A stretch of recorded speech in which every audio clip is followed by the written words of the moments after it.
बिस्मिल्लाहिर्रहमानिर्रहीम इय्याका नअबुदु व इय्याका नस्तईन अस्सलामु अलैकुम व रहमतुल्लाहि व बरकातहू। मेरे बेटे कैसे हैं आप सब? उम्मीद करता हूँ खैर आफियत के साथ होंगे। मैं अतीकुर रहमान आपका बायो का टीचर। तो आज हम डिस्कस करते हैं अपना नेक्स्ट फेज, उसे हम मेटाफेज कहते हैं। हम कैरियोकाइनेसिस ऑफ माइटोसिस डिस्कस कर रहे हैं। कैरियोकाइनेसिस के 4 फेजेस हैं: prophase, metaphase, anaphase and telophase. Prophase discuss कर लिया था। आज हम फर्दर जो स्टेप्स हैं उनको हम डिस्कस करेंगे। तो मेटाफेज के अंदर जो क्रोमोसोम्स होते हैं मेरे बेटे, ये अपने आप को इस स्पिंडल फाइबर्स के साथ अटैच कर लेते हैं और तमाम क्रोमोसोम्स अरेंज होकर एक इक्वेटर में आ जाते हैं और एक प्लेट बना देते हैं जिसे हम मेटाफेज प्लेट कहते हैं। इसमें जो क्रोमोसोम्स होते हैं, आपने पढ़ा हुआ है, क्रोमोसोम के सेंटर में एक पॉइंट ऑफ अटैचमेंट होता है जिसे हम सेंट्रोमेयर कहते हैं। इस सेंट्रोमेयर के ऊपर एक प्रोटीन की कोटिंग होती है जिसे हम कानिटोकोर कहते हैं। कानिटोकोर कहते हैं। तो ये जो धागे होते हैं, जो स्पिंडल फाइबर्स होते हैं, ये अपने आप को ना इसी कानिटोकोर के साथ जाकर जोड़ लेते हैं, जो कि दोनों तरफ से आए होते हैं। अब हमें पता है कि ये क्रोमोसोम एक नहीं है बल्कि पेयर की फॉर्म में है। इसके साथ एक और क्रोमोसोम भी है ऐसे करके बना हुआ। ठीक है। अब यहां पर जो धागे हैं वो 2 तरह के में दिखाई देंगे। ऐसे धागे जो आपस में बाइंड हो रहे हैं, ना कानिटोकोर के साथ जुड़ने की बजाय ये आपस में ही बाइंड हो रहे हैं, तो ऐसे धागों को हम नॉन कानिटोकोर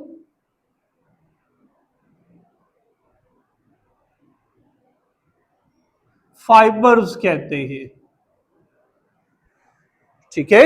और ऐसे फाइबर्स, ऐसे धागे जो कानिटोकोर के साथ जाकर जुड़ेंगे, उन्हें हम कानिटोकोर फाइबर्स का नाम देते हैं। ठीक है मेरे बेटे। तो इस फेज के अंदर जो कानिटोकोर स्पिंडल फाइबर्स होती हैं, ये तमाम क्रोमोसोम्स को एक प्लेन में अरेंज कर देती हैं और वहां एक प्लेट बन जाती है, उसे हम मेटाफेज प्लेट कहते हैं। ठीक है मेरे बेटे। तो देखिए, इस कहता है कि इस फेज के दौरान some spindle fibres bind with chromosomes, they attached at the point of centromere where some kinetochore protein are present.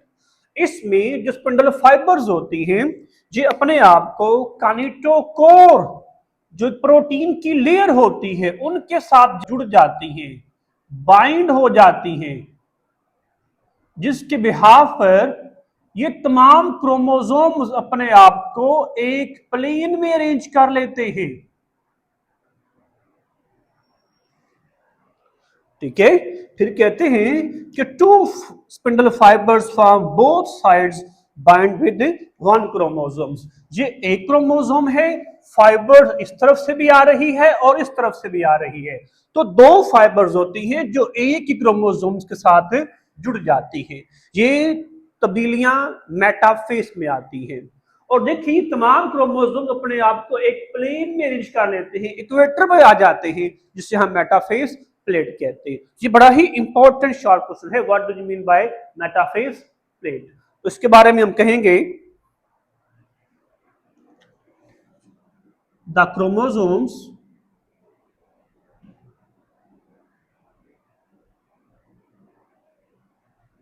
Attached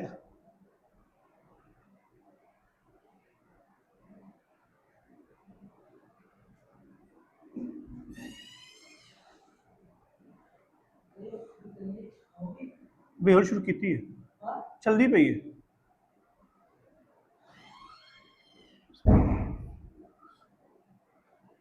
with spindle fibres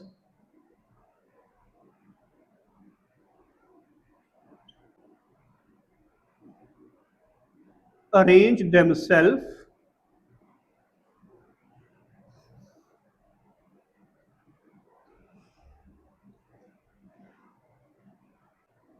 along the equator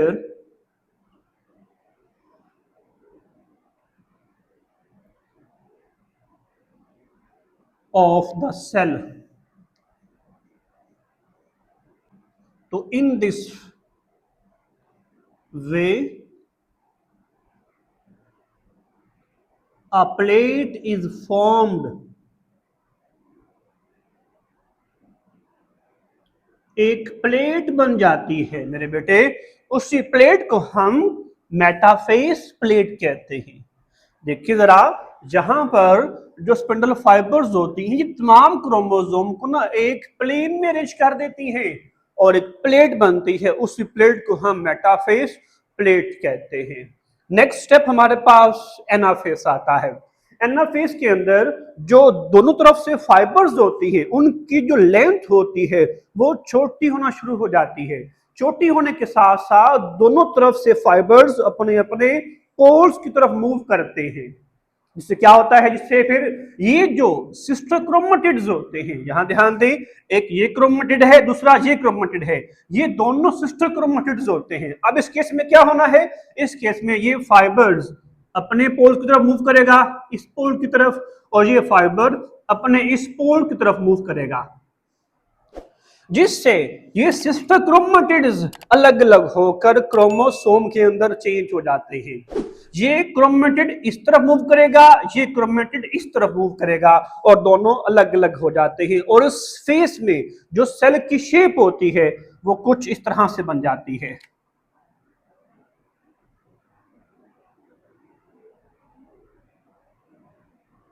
तो ये मेरे बेटे यहां पर क्या हो रहा है, जो सिस्टर क्रोमेटिड्स होते हैं उनकी सेपरेशन हो रही है।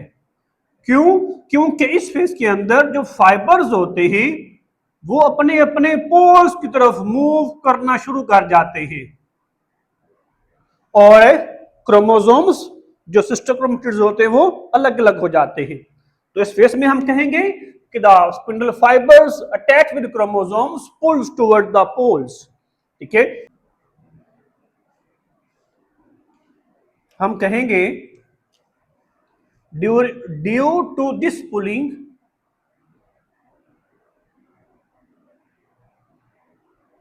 the sister chromatids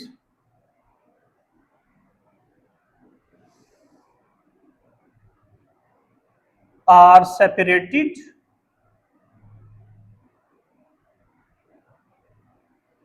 ठीक है। तो in this way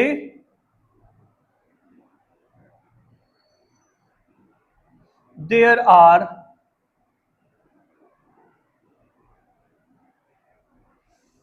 to similar set of chromatids which moves towards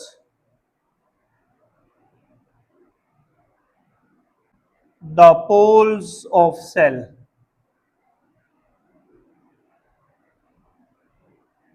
ठीक है मेरे बेटे, तो ये फाइबर्स इस तरफ मूव करेंगे, ये फाइबर इस तरफ मूव करेंगे, और जो दो क्रोमोसोम एक पेयर की फॉर्म में थे, ठीक है, ये क्रोमोसोम इस तरफ मूव करेगा, ये क्रोमोसोम इस तरफ मूव करेगा। पहले ये दोनों सिस्टर क्रोमेटिड्स थे, अब एक एक क्रोमोसोम के अंदर तब्दील हो जाते हैं। तो ये तब्दीली आती है किसके अंदर, एनाफेस के अंदर। अब डिस्कस करते हैं टीलोफेस कि टीलोफेस के अंदर कौन कौन सी चेंजेस आती हैं। तो इस बारे में हम पहला पॉइंट ये कहेंगे कि telophase is the reversal process of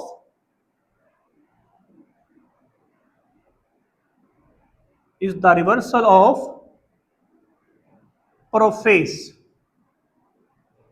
कि जो प्रोफेस के अंदर चेंजेस आई थी, तब्दीलियां आई थी, उसका उल्ट किसमें होना है, इस टीलोफेस में होना है। कैसे? हमने डिस्कस किया कि ये एक सेल, सेंटर में न्यूक्लियस, इसके ऊपर दो सेंट्रियोल, ठीक है, यहां पर छोटे छोटे धागे थे जिन्हें हमने क्रोमेटिन कहा था। क्रोमेटिन कंडेंस हुए, क्रोमोसोम बना, ठीक है, न्यूक्लियर इन्वेलप गायब हो गई, ये क्रोमेटिन क्रोमोसोम के अंदर चेंज हो गए, ये सेंट्रियोल धागों में बट गए, धागों में चेंज हो गए, ठीक है। तो बेसिकली टेलोफेज के अंदर उन तमाम चेंजेस का उल्ट होगा जो कि प्रोफेज के अंदर पैदा हुई थी। ठीक है, तो इसमें हम डिस्कस करेंगे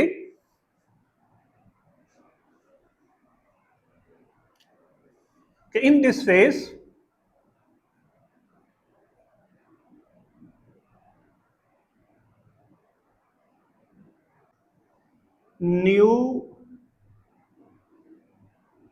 nuclear envelope reforms। ठीक है, दूसरा found each set of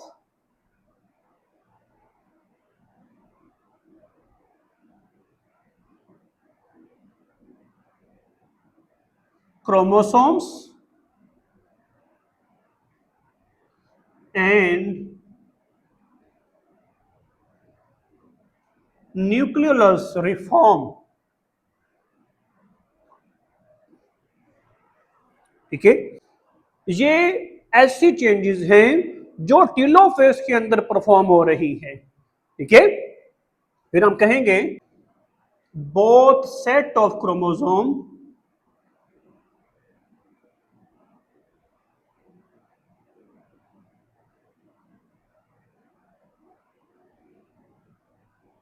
unfold into back into chromatin।